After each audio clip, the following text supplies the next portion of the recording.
저는 올해 62세 최은주입니다. 남편을 떠나보낸 지도 벌써 몇 년이 흘렀죠. 매일 아침 일어나면 텅 빈 집이 저를 맞이했습니다. 혼자 끓여 먹는 미역국 한 그릇, 혼자 보는 저녁 드라마. 이런 일상이 반복되면서 마음 한구석이 점점 메말라가는 걸 느꼈어요. 그러던 어느 날이었습니다. 노래교실에서 만난 친구 정희가 제게 말을 꺼냈죠. 은주야, 좋은 분 하나 소개해 줄까? 우리 교회에 새로 나오시는 분인데 품이 있고 점잖아 보이더라고. 솔직히 처음엔 거절하려 했습니다. 이 나이에 무슨 만남이냐 싶었거든요. 하지만 정희가 계속 권하는 바람에 결국 한번 만나보기로 했어요. 약속 장소는 시내 한 조용한 카페였습니다. 제가 먼저 도착해서 기다리고 있는데 문이 열리면서 한 남자분이 들어오셨어요. 키가 적당하고 머리는 반백이었지만 단정하게 빗어 넘기셨더라고요. 회색 정장을 깔끔하게 입고 손에는 고급스러운 가죽 가방을 들고 계셨습니다. 최은주 씨시죠? 저는 한기철입니다. 목소리도 차분하고 낮았어요. 악수를 건네는 손도 부드러웠고요. 앉아서 이야기를 나누는데 이분이 참 신사답더라고요. 저는 은행에서 35년간 근무하다가 작년에 퇴직했습니다. 자식들은 모두 독립했고 아내를 몇 년 전에 먼저 보냈어요. 기철 씨의 이야기를 듣다 보니 제 상황과 비슷했습니다. 같은 아픔을 겪은 사람이라는 생각에 마음이 한결 편해졌어요. 요즘 혼자 지내시느라 힘드시죠? 저도 그래서 이렇게 나와봅니다. 그 말에 가슴이 뭉클했습니다.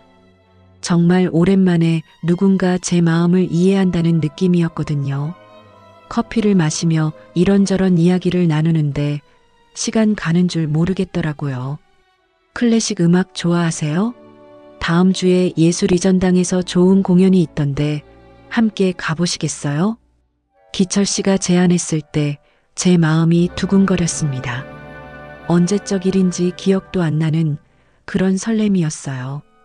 62세가 된 지금도 이런 감정을 느낄 수 있다니 신기했습니다. 집에 돌아가는 길에 거울을 보니 얼굴에 미소가 번지고 있더라고요. 한동안 잊고 살았던 여자로서의 감정이 다시 살아나는 것 같았습니다. 나도 아직 늦지 않았구나. 그날 밤 잠자리에 들면서 생각했어요. 아이들은 모두 자기 가정을 꾸리고 바쁘게 살고 있는데 저 혼자만 과거에 묶여서 살 필요는 없지 않을까요? 한 번뿐인 인생, 나도 행복할 자격이 있다고 생각했습니다. 며칠 후 기철 씨에게서 연락이 왔습니다. 정말 예술이전당 공연을 함께 보자는 거였어요. 저는 기꺼이 승낙했습니다. 오랜만에 정성껏 옷을 골라 입고 화장도 진하게 해봤어요. 공연장에서 만난 기철 씨는 더욱 멋져 보였습니다. 곱게 편 어깨, 단정한 옷차림, 그리고 무엇보다 저를 바라보는 따뜻한 눈빛이 좋았어요. 오늘 정말 아름다우시네요. 그 한마디에 제 마음이 완전히 녹아버렸습니다. 남편이 세상을 떠난 후 처음으로 누군가에게 여자로서 인정받는다는 느낌이었거든요. 그날 이후로 기철 씨와 자주 만나게 되었습니다. 카페에서 차 한 잔, 공원 산책, 가끔은 맛있는 식당에서 식사도 함께 했어요. 함께 있으면 시간이 정말 빨리 갔습니다. 마음 한구석에서는 조금 빠른 것 아닌가 하는 생각도 들었지만 이런 감정을 언제 또 느껴볼 수 있을지 모르잖아요.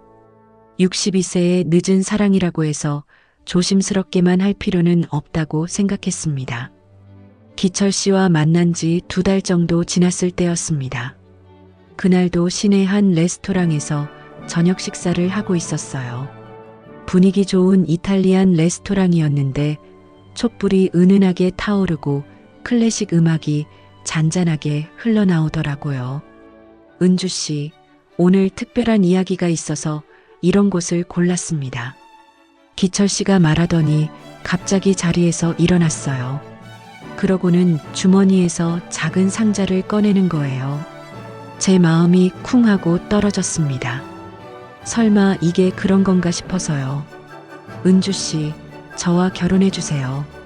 상자를 열어보니 반지가 들어 있었습니다. 다이아몬드가 박힌 것은 아니었지만 은색이 반짝반짝 빛나더라고요. 주변 테이블에서도 저희를 보며 미소 짓고 있었어요. 순간 머릿속이 하얗게 변했습니다. 기쁘기도 하고 당황스럽기도 하고 남편과 사별한 후 이런 순간이 다시 올 줄 몰랐거든요. 가슴이 마구 두근거렸어요. 기철 씨, 제가 뭔가 말하려는데 기철 씨가 먼저 입을 열었습니다. 이건 예물 반지예요. 마음에 드시죠? 저는 고개를 끄덕였어요. 정말 꿈 같은 순간이었거든요. 하지만 기철 씨의 다음 말이 제게 찬물을 끼얹는 것 같았습니다. 그런데 은주 씨, 결혼식 비용은 어떻게 준비하실 건가요? 잠깐, 뭐라고요? 방금 프러포즈를 받은 감동이 채 가시지도 않았는데 갑자기 돈 이야기가 나오니까 어리둥절했어요. 다른 테이블 사람들은 여전히 저희를 바라보며 흐뭇해하고 있는데 저만 혼자 얼음물에 빠진 것 같았습니다. 아, 그게... 제가 말을 더듬거리니까 기철 씨가 부드럽게 웃으며 말했어요. 아, 너무 갑작스럽게 말씀드린 것 같네요. 하지만 현실적인 문제도 생각해야 하지 않겠어요? 요즘 결혼식 비용이 만만치 않거든요. 기철 씨는 여전히 다정한 목소리였지만 뭔가 이상했어요. 방금 전까지 로맨틱했던 분위기가 갑자기 차갑게 식는 느낌이었습니다. 홀 웨딩으로 간소하게 해도 최소 몇백만 원은 들어가고 혼수도 준비해야 하고요. 저는 숟가락을 놓고 기철 씨를 바라봤어요. 이 사람이 지금 뭘 하고 있는 건지 이해가 안 됐습니다. 프러포즈와 동시에 제게 비용을 묻다니요. 마음 한구석에서 뭔가 불편한 감정이 올라왔어요. 하지만 곧바로 저 자신을 타일렀습니다. 아마 기철 씨도 실직 상황이라 부담스러워하는 거겠죠. 요즘 남자들도 경제적으로 힘든 시대니까요. 기철 씨도 퇴직하신 상황이니까 부담스러우시겠어요. 제가 이렇게 말하니까 기철 씨가 안도하는 표정을 지었습니다. 역시 은주 씨는 이해심이 많으시네요. 사실 퇴직금으로 생활하다 보니 큰 돈이 나가는 게 부담스럽기도 하고요.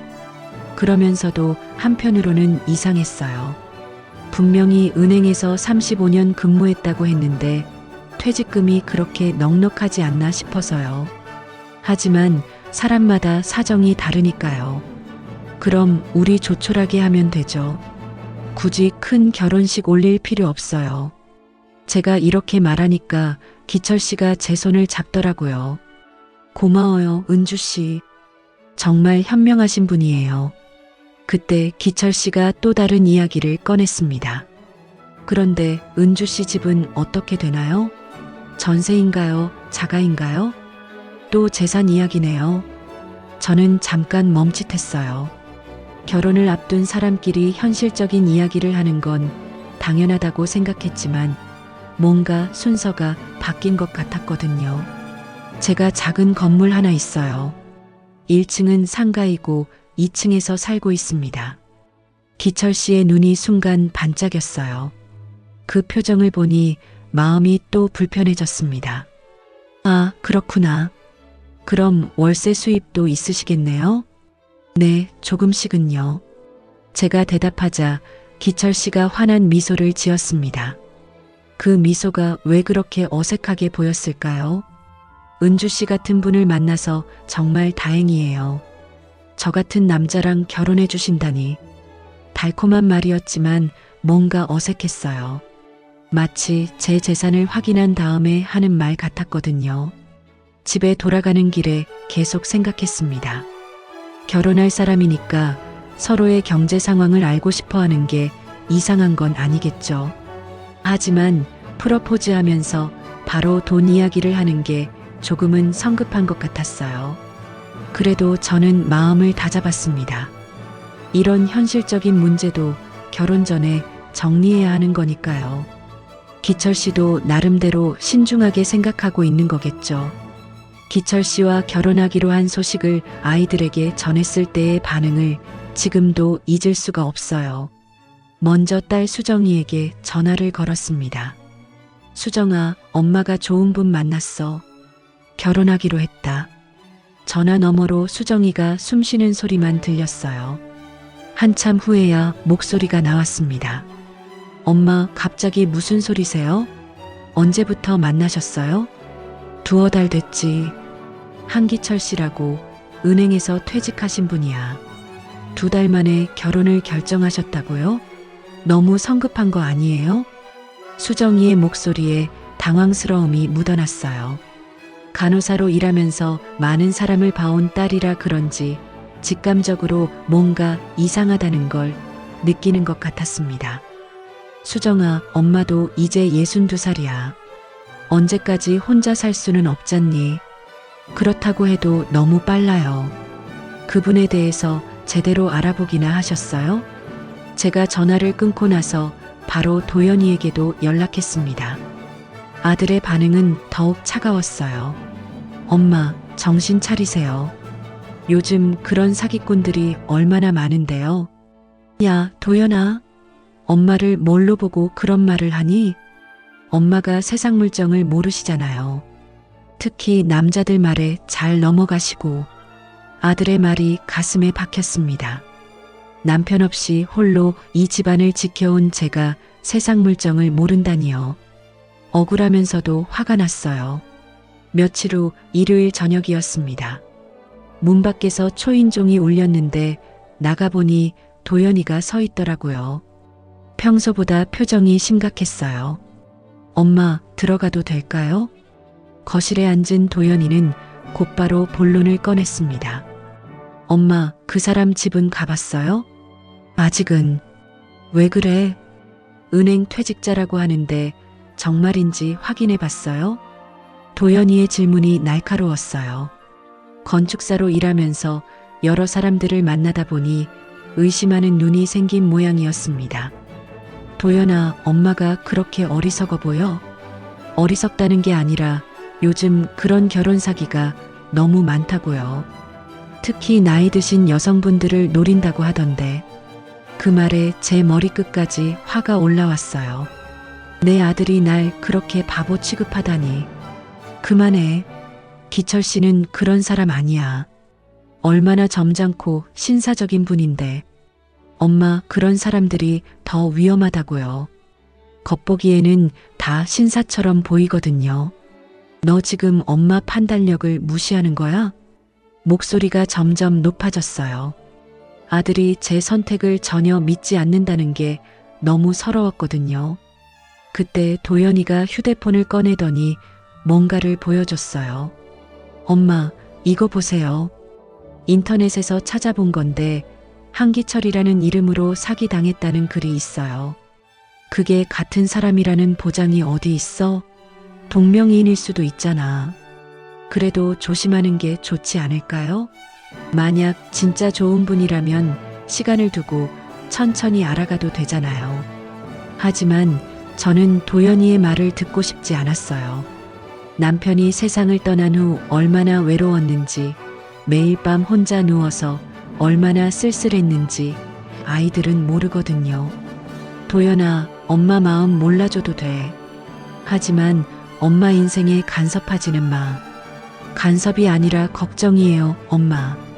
걱정이면 엄마가 행복해하는 모습을 보고 기뻐해줘야 하는 거 아니야? 그때 수정이도 집에 들어왔어요. 아마 도연이가 미리 연락한 모양이었습니다. 엄마, 저희가 왜 이러는지 아시죠? 엄마를 사랑하니까 그래요. 수정이가 제 손을 잡으며 말했어요. 그분과 만난 지 겨우 2달인데 결혼을 결정하시다니 너무 성급해 보여서요.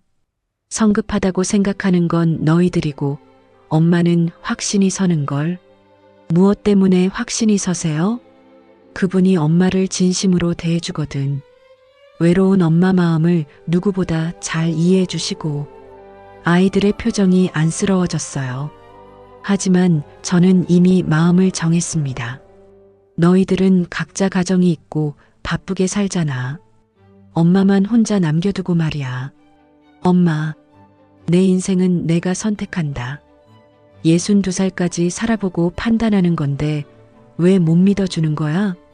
목소리에 힘을 주어 말했습니다. 아이들이 모르는 게 있었어요. 기철 씨와 함께 있을 때의 그 따뜻함, 누군가 제 이야기를 들어주는 그 고마움을 말입니다. 그래도 시간을 좀 더 두고 생각해 보세요.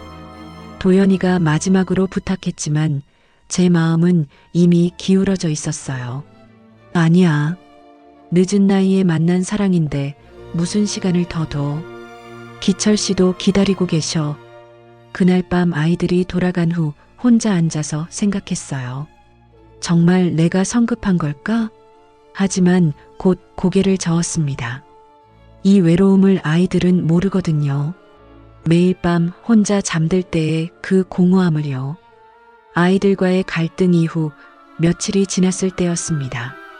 기철 씨에게서 전화가 왔어요. 은주 씨, 아이들이 반대한다고 들었는데 괜찮으세요? 네, 처음에는 다들 그런 것 같아요. 시간이 지나면 이해해 줄 거예요. 그럼 다행이네요. 그런데 은주 씨, 저희 언제 혼인신고 할까요? 갑작스러운 제안에 저는 잠시 말문이 막혔어요. 벌써요? 조금 더 시간을 두고. 은주 씨, 저희 나이가 젊은 것도 아니고 너무 오래 끌 필요는 없지 않을까요? 아이들 눈치만 보다가 언제까지 기다릴 건가요? 기철 씨의 목소리에 살짝 조급함이 묻어났어요. 하지만 한편으로는 맞는 말이기도 했습니다. 이미 60대 중반인데 무엇을 더 기다린다는 건지요. 그렇긴 하지만 큰 결혼식 말고 조용히 시작합시다. 혼인신고만 먼저 하고 나중에 아이들이 마음을 열면 그때 가족 모임이라도 하고요. 기철 씨의 제안이 합리적으로 들렸어요. 굳이 성대한 결혼식을 올릴 나이도 아니고 아이들 반대 때문에 계속 미룰 수도 없는 노릇이잖아요. 알겠어요. 그럼 언제 할까요? 이번 주 금요일은 어떨까요? 구청 가서 간단히 신고만 하면 되니까요. 그렇게 해서 금요일 오전 저는 기철 씨와 함께 구청으로 향했습니다. 가는 길에 마음이 복잡했어요. 기쁘기도 하고 떨리기도 하고 한편으로는 아이들에게 미안하기도 하고요. 구청 민원실은 생각보다 한적했어요. 직원분이 친절하게 안내해 주셨습니다. 혼인신고서 작성하시고 신분증과 가족관계 증명서 준비해 주세요. 신고서를 작성하면서 손이 떨렸어요. 남편과 사별한 후 처음으로 다시 누군가의 배우자가 되는 순간이었거든요. 성함은 한기철, 생년월일은. 기철 씨가 차근차근 신고서를 작성하는 모습을 보니 이게 현실이라는 게 실감났습니다. 정말로 저희가 부부가 되는 거구나. 자, 도장 찍으시면 됩니다. 직원분의 안내에 따라 도장을 찍었어요. 탁 하고 도장이 찍히는 순간 마음 한구석이 뭉클했습니다. 축하합니다. 이제 정식 부부시네요. 직원분이 웃으며 말씀하셨어요. 기철 씨가 제 손을 잡으며 미소를 지었습니다. 이제 정말 한 가족이 됐네요, 여보. 여보라는 호칭이 어색하면서도 새로웠어요. 오랜만에 듣는 말이라서 가슴이 따뜻해졌습니다. 구청을 나와서 기철 씨가 말했어요. 점심이라도 맛있는 걸로 먹을까요? 기념일인데. 좋아요. 저희는 근처 한정식집으로 갔습니다. 개인실로 안내받아서 둘이 조용히 식사를 했어요. 앞으로 잘 부탁드려요, 여보. 기철 씨가 술잔을 들며 말했습니다. 저도 잔을 들어 부딪혔어요. 저야말로요. 그런데 식사를 하는 중에 기철 씨의 휴대폰이 계속 울렸어요. 처음에는 무시하더니 나중에는 받을 수밖에 없다는 듯 자리에서 일어났습니다. 죄송해요.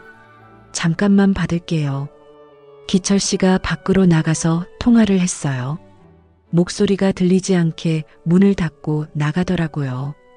혼자 앉아서 기다리는데 뭔가 이상했습니다. 결혼 당일에 그렇게 급한 전화가 뭘까요? 10분쯤 후에 기철 씨가 들어왔어요. 미안해요. 급한 일이 있어서요. 무슨 일이세요? 아, 그냥 옛 직장 동료인데 모임 때문에 연락한 거예요. 기철 씨의 대답이 왠지 어색했어요. 표정도 조금 굳어 보이고요.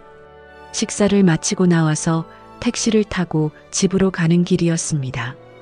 기철 씨가 휴대폰을 만지작거리고 있는데 갑자기 화면이 켜졌어요. 그때 제가 우연히 봤는데 바탕화면에 젊은 여자 사진이 떠 있더라고요. 순간 가슴이 철렁했습니다. 20대로 보이는 예쁜 여자였어요. 기철 씨와 함께 찍은 사진 같았습니다. 저 사진은 누구세요? 제가 조심스럽게 물어보니까 기철 씨가 깜짝 놀라며 휴대폰을 급히 주머니에 넣었어요. 아, 그냥 친척이에요. 조카 딸이에요. 웃으면서 대답했지만 표정이 부자연스러웠어요. 왜 조카 사진을 바탕화면으로 해놨을까요? 그리고 왜 그렇게 당황하며 숨기려 하는 건지요. 조카요? 네, 막내 동생 딸이에요. 예쁘죠? 기철 씨가 억지로 웃으며 말했지만 제 마음속에는 불안이 스며들기 시작했어요. 뭔가 이상했거든요. 조카라고 하기에는 너무 친밀해 보이는 사진이었어요. 집에 도착해서도 그 장면이 계속 머릿속에 맴돌았습니다. 혼인신고를 한 당일에 이런 의혹이 생기다니요. 아이들 말이 맞았던 걸까요? 하지만 저는 애써 그런 생각을 떨쳐내려 했어요. 단순히 조카일 수도 있잖아요. 제가 너무 예민하게 반응하는 건 아닌가 싶었습니다. 그날 밤 잠자리에 들면서도 계속 그 여자 사진이 떠올랐어요. 분명히 20대 초반으로 보이는 예쁜 여자였는데 기철 씨와 어깨를 나란히 하고 찍은 사진이었거든요. 아니야, 그냥 가족 사진일 거야. 스스로를 달래봤지만 마음 한구석의 불안은 쉽게 가시지 않았습니다. 오늘 결혼을 한 날인데 왜 이렇게 마음이 무거울까요? 새벽에 잠이 깨서 생각해 봤어요. 아이들이 그렇게 걱정했던 이유가 있었던 걸까요? 하지만 이미 혼인신고까지 마친 상황에서 이런 생각을 하는 제 자신이 한심하기도 했습니다. 혼인신고를 한 지 일주일이 지났을 때부터 기철 씨의 모습이 조금씩 달라지기 시작했습니다. 처음에는 아주 미세한 변화여서 제가 예민하게 받아들이는 건가 싶었어요. 예를 들어 평소에는 제가 차를 끓여드리면 고마워요, 여보라고 정중하게 말씀하시던 분이 차 좀 더 진하게 우려줘라고 말하시더라고요. 말투도 조금씩 편해지는 것 같았고요. 그러던 어느 저녁 저희는 거실에서 함께 저녁을 먹고 있었습니다. 기철 씨가 갑자기 입을 열었어요. 여보, 우리 이제 부부니까 경제적인 것도 투명하게 관리해야 하지 않을까요? 무슨 말씀이세요? 젓가락을 든 손이 멈췄습니다. 뭔가 불안한 예감이 들었거든요. 당신 건물 말이에요. 1층 상가에서 월세가 들어오잖아요. 네, 그렇죠. 그 월세 통장을 제 이름으로 바꿔놓으면 어떨까요? 순간 등골이 서늘해졌습니다. 결혼한 지 겨우 일주일 만에 제 재산 관리를 하겠다는 말인가요? 왜 갑자기 그런 말씀을 하세요? 세입자들도 남자 통장주가 있으면 더 신뢰할 거예요. 요금 납부나 관리비 처리도 제가 해드릴 수 있고요. 기철 씨는 여전히 미소를 지으며 말했지만 그 미소가 어째서 이렇게 차갑게 느껴지는 걸까요? 그래도 제가 오랫동안 직접 관리해 왔는데, 여보, 우리 이제 부부잖아요. 부부는 하나인데 왜 따로따로 하려고 해요? 기철 씨가 제 손을 잡으며 말했어요. 그런데 그 손길이 전처럼 따뜻하게 느껴지지 않았습니다. 그런 게 아니라 갑자기 그러시니까 당황스러워서요. 당황스럽다니요? 저를 믿지 못하신다는 뜻인가요? 기철 씨의 목소리에 살짝 날이 서 있었어요. 지금까지 보지 못했던 모습이었습니다. 믿지 못한다는 게 아니라, 그럼 뭐가 문제인가요? 제가 당신 돈을 가로채려고 한다고 생각하시는 건가요? 말은 웃으며 하고 있었지만 눈빛이 차가웠어요. 마치 제가 이상한 사람인 것처럼 말하더라고요. 아니에요. 그런 뜻이 아니라. 그럼 내일 은행 가서 같이 처리해요. 간단한 일인데 왜 이렇게 복잡하게 생각하세요? 기철 씨가 단호하게 말했습니다. 더 이상 부드러운 톤이 아니었어요.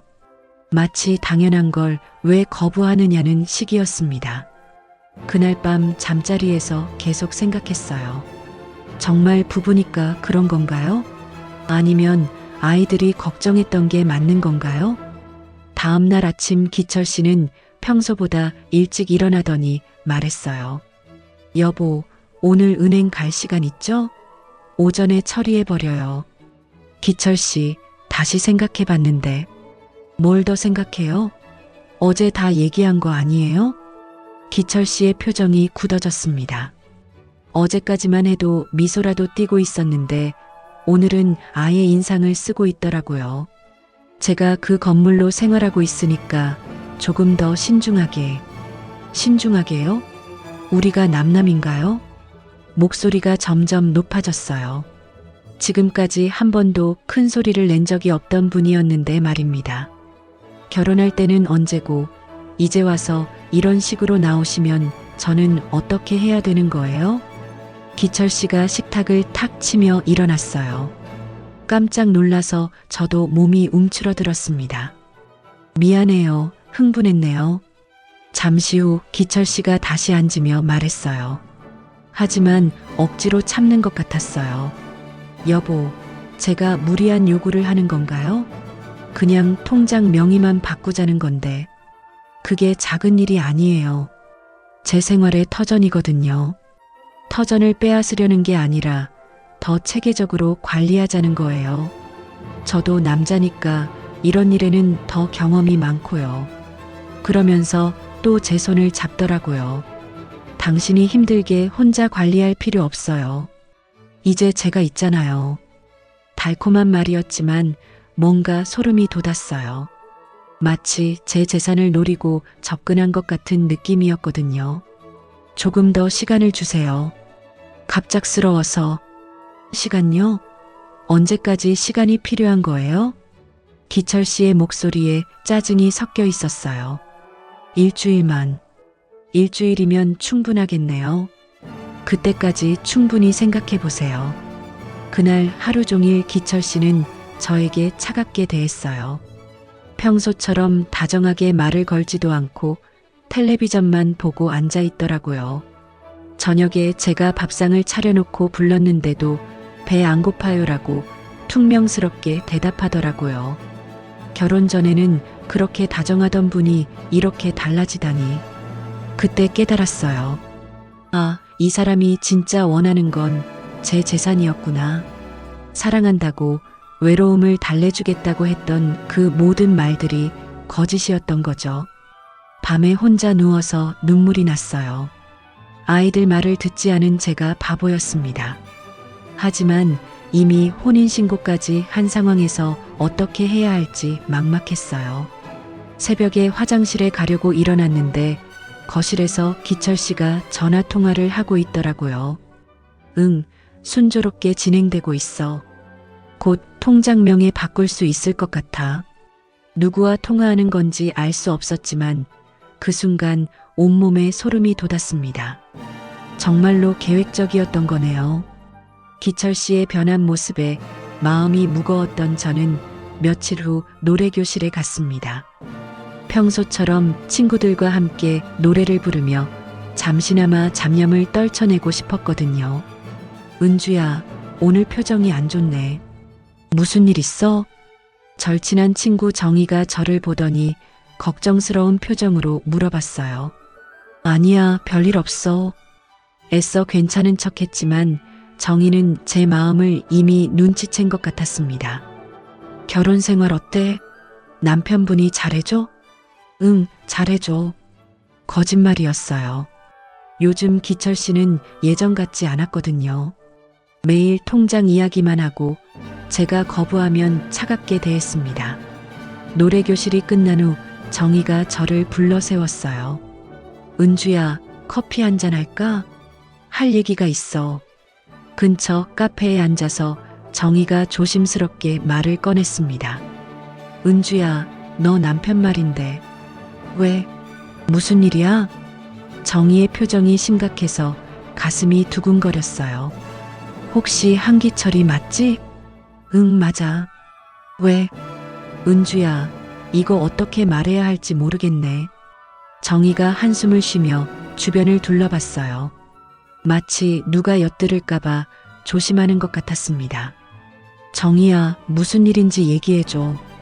답답해. 우리 교회에 다니는 김 집사님 있잖아. 그분이 그러는데. 정희가 말을 더듬거렸어요. 뭐라고? 한기철이라는 사람이 전에 국제결혼 사기를 쳤다는 소문이 있대. 순간 머릿속이 하얗게 변했습니다. 뭐라고요? 뭔 소리야, 그게? 김 집사님 친구분이 그 사람한테 당했다는 거야. 베트남 여자랑 결혼시켜준다고 해서 돈을 맡겼는데 그냥 사라져버렸대. 제 손이 떨리기 시작했어요. 커피잔을 들여다가 내려놓았습니다. 설마 동명이인 아닐까? 은주야, 나도 그러길 바라. 하지만 나이나 생김새 묘사가 너무 비슷해. 정희의 목소리가 점점 작아졌어요. 언제 일이래? 작년 일이래. 그것도 여러 명한테 그랬다는 소문이 있어. 가슴이 철렁 내려앉았습니다. 작년이라면 저와 만나기 바로 전이네요. 정확한 건 확인해 봐야겠지만 혹시 몰라서 얘기하는 거야. 너 걱정돼서. 정희가 제 손을 잡아줬어요. 하지만 제 마음은 이미 혼란스러워져 있었습니다. 그 김 집사님한테 자세히 물어볼 수 있어? 응, 물어볼게. 하지만 은주야, 너 괜찮아? 얼굴이 하얗게 됐어. 응, 괜찮아. 그냥 충격적이어서. 집에 돌아가는 길에 머릿속이 복잡했어요. 정말 기철 씨가 그런 사람일까요? 아니면 단순한 소문일까요? 집에 도착했을 때 기철 씨는 거실에서 텔레비전을 보고 있었어요. 다녀왔어요. 응. 시큰둥한 대답이었어요. 요즘 들어 인사조차 건성으로 받더라고요.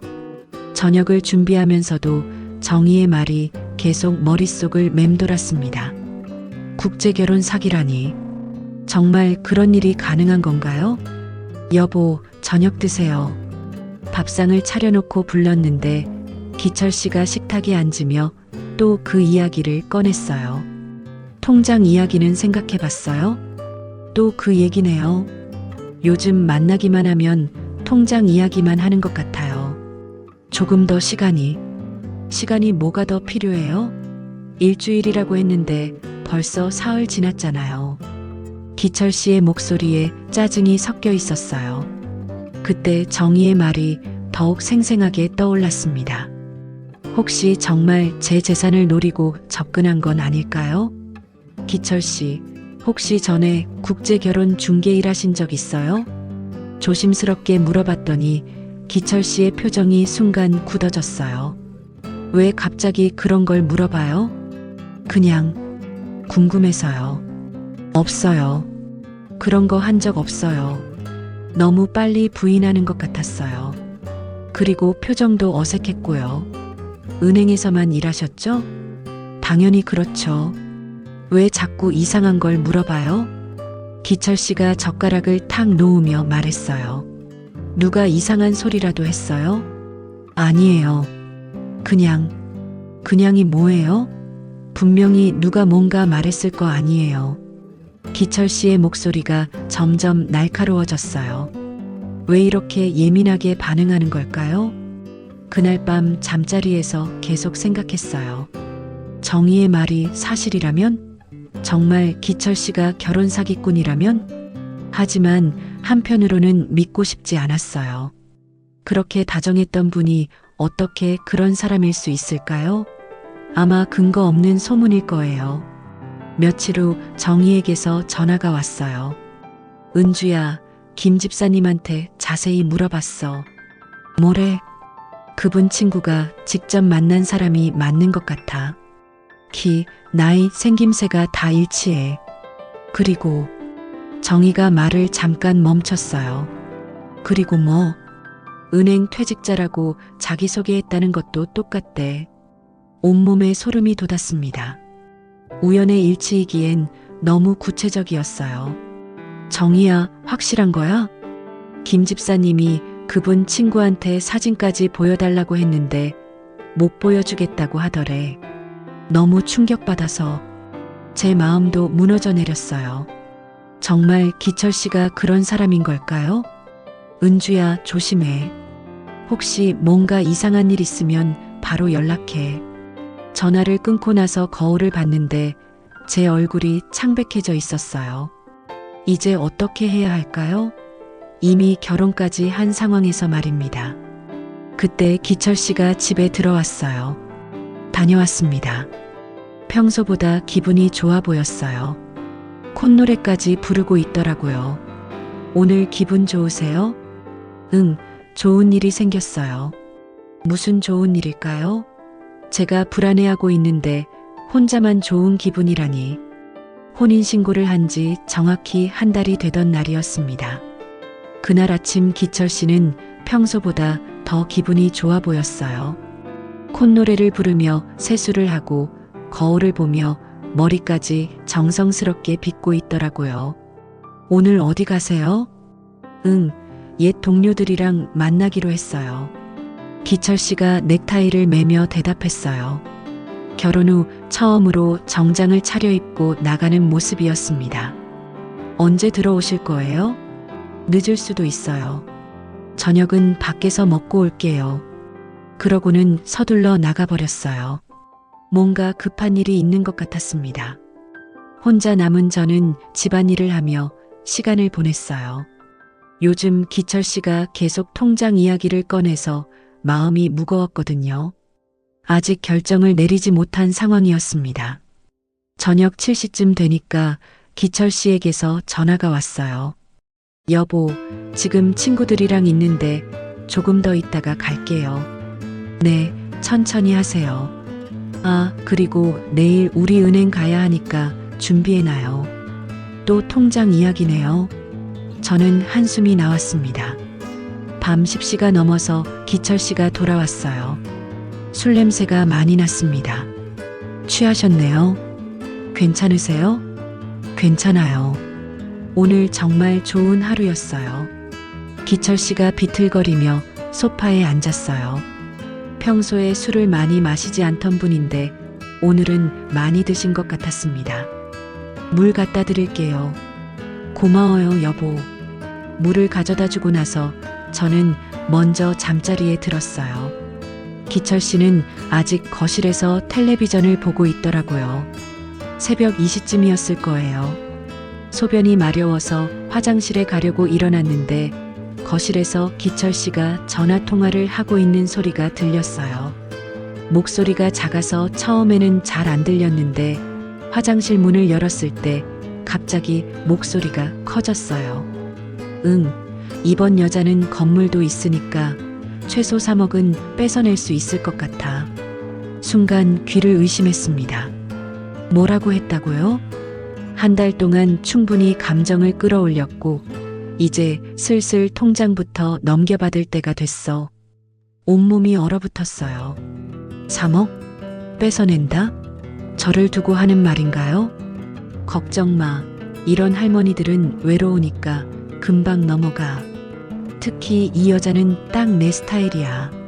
순진하고 의심 없고. 할머니라고요? 순진하다고요? 제 다리에 힘이 빠졌습니다.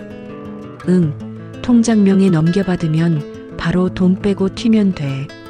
이번에도 완벽하게 성공할 거야. 화장실 벽에 손을 짚고 서 있는 제 자신을 발견했어요. 온몸이 떨려서 서 있을 수가 없었거든요. 전에 베트남 여자 소개해준다고 속인 것처럼 이번에도 쉽게 끝날 거야. 베트남 여자? 정희가 말한 그 국제결혼 사기 말인가요? 맞아. 나도 이 나이에 이런 일로 먹고 살 줄 몰랐지. 그래도 이게 가장 쉬운 돈벌이야. 제 머릿속이 하얗게 변했습니다. 모든 퍼즐 조각이 맞춰지는 순간이었어요. 다정했던 첫 만남, 급작스러운 프러포즈, 결혼식 비용 이야기, 휴대폰 속 여자 사진, 통장명의 변경 요구.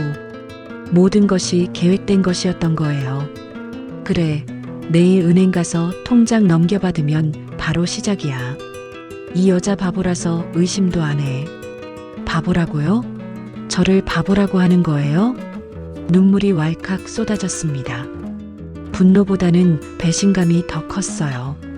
정말 사랑한다고 생각했던 사람이 저를 이렇게 우습게 보고 있었다니. 응, 돈 빼면 바로 연락할게. 이번엔 정말 대박이야.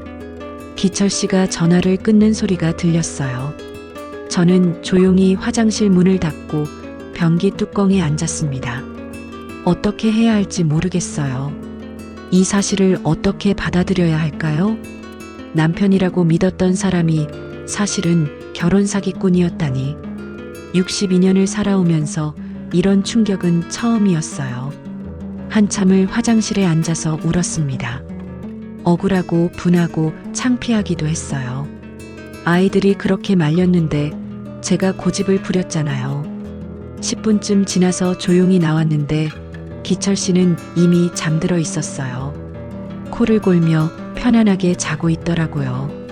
어떻게 저런 일을 하고도 편히 잠들 수 있는 건지 이해가 안 됐습니다. 침대에 누워서도 잠이 안 왔어요. 머릿속에서 기철 씨의 목소리가 계속 맴돌았거든요.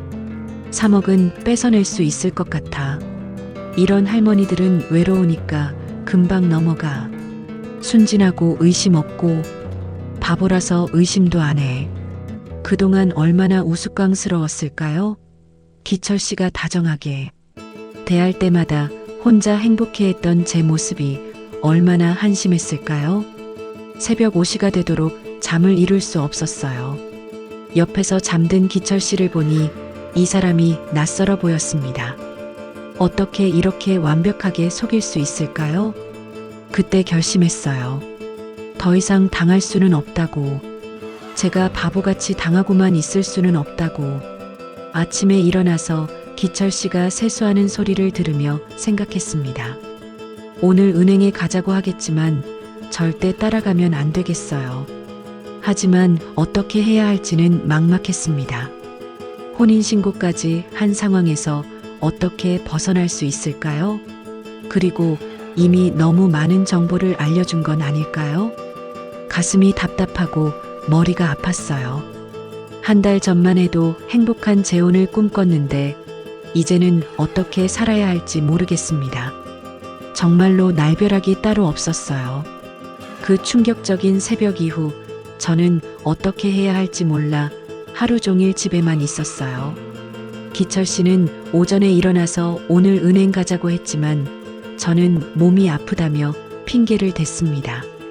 내일은 꼭 가야 해요. 기철 씨가 짜증스러운 표정으로 말하고 나갔어요. 아마 친구들을 만나러 간 것 같았습니다. 혼자 남은 저는 떨리는 손으로 도연이에게 전화를 걸었어요. 엄마, 무슨 일이세요? 목소리가 이상해요. 도연아, 엄마가 정말 바보였어.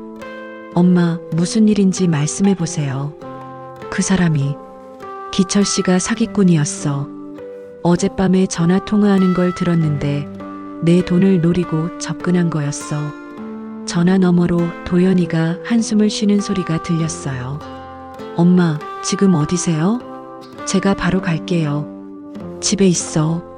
그 사람은 나갔고 절대 문 열어주지 마세요. 제가 수정이랑 같이 갈 테니까 기다리세요. 1시간 후 아이들이 달려왔어요. 제 얼굴을 본 수정이가 깜짝 놀라더라고요. 엄마, 많이 상하셨구나. 괜찮아요? 미안해. 너희들 말을 듣지 않아서. 눈물이 또 쏟아졌습니다. 아이들 앞에서 이렇게 우는 게 창피했지만 참을 수가 없었어요. 엄마, 울지 마세요. 이제 우리가 도와드릴게요. 도연이가 제 어깨를 토닥이며 말했어요. 정확히 어떤 이야기를 들으셨어요? 제가 어젯밤에 들은 통화 내용을 자세히 말해줬습니다. 3억을 뺏어낼 수 있다는 말, 할머니들은 외로워서 금방 넘어간다는 말, 바보라서 의심도 안 한다는 말까지요. 정말 나쁜 놈이네요. 엄마, 지금 당장 은행 가서 계좌 정리해야 해요. 하지만 그 사람이 돌아오기 전에 빨리 처리해야 해요. 수정이는 엄마 짐 싸고 저는 엄마랑 은행 다녀올게요. 도연이의 지시에 따라 급하게 움직였어요. 수정이가 제 옷가지와 필요한 물건들을 가방에 담는 동안 저는 도연이와 함께 은행으로 갔습니다. 계좌 비밀번호 바꾸고 새로운 통장으로 갈아타세요. 은행 직원에게 상황을 설명하니 친절하게 도와주더라고요. 다행히 기철 씨가 아직 제 계좌에 손댈 수 없었던 상황이었습니다. 엄마, 앞으로는 이 통장 정보 절대 누구에게도 알려주시면 안 돼요. 알겠어. 은행 업무를 마치고 집으로 돌아오니 기철 씨가 와 있었어요. 현관문 앞에 서서 초인종을 계속 누르고 있더라고요. 왜 문을 안 열어줘요? 열쇠도 안 맞고. 수정이가 미리 현관 비밀번호를 바꿔놨던 것 같아요. 기철 씨, 저희 이야기할 게 있어요. 도연이가 앞장서서 문을 열어줬어요. 누구세요? 엄마 아들입니다. 안으로 들어가시죠. 거실에 앉은 기철 씨의 표정이 굳어 있었어요. 뭔가 이상하다는 걸 눈치챈 것 같았습니다. 어젯밤 통화 내용 다 들었어요. 도연이가 단도직입적으로 말했어요. 무슨 통화요? 3억 뺏어낸다고 하던 그 통화 말이에요. 기철 씨의 얼굴이 하얗게 변했어요. 그게 무슨... 이제 그만하세요. 저희가 다 알고 있어요. 수정이도 나서서 말했어요. 결혼 사기죠? 국제 결혼 사기도 하셨고. 기철 씨가 갑자기 일어나더니 현관으로 향했어요. 잠깐, 어디 가세요? 제가 왜 여기서 이런 소리를 들어야 해요? 도망가시면 경찰에 신고할 거예요. 도연이의 말에 기철 씨가 멈춰 섰어요. 지금까지 엄마한테서 가져간 게 있으면 다 돌려주세요. 가져간 거 없어요. 그럼 혼인신고 취소하고 조용히 사라지세요. 그날 저녁 기철 씨는 짐을 챙겨서 나갔어요.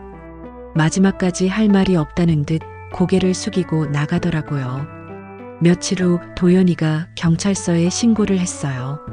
수사 결과 기철 씨는 전국을 돌아다니며 중년 여성들을 상대로 결혼 사기를 쳐온 전과자였습니다. 피해자가 10명이 넘어요. 엄마만 당한 게 아니에요.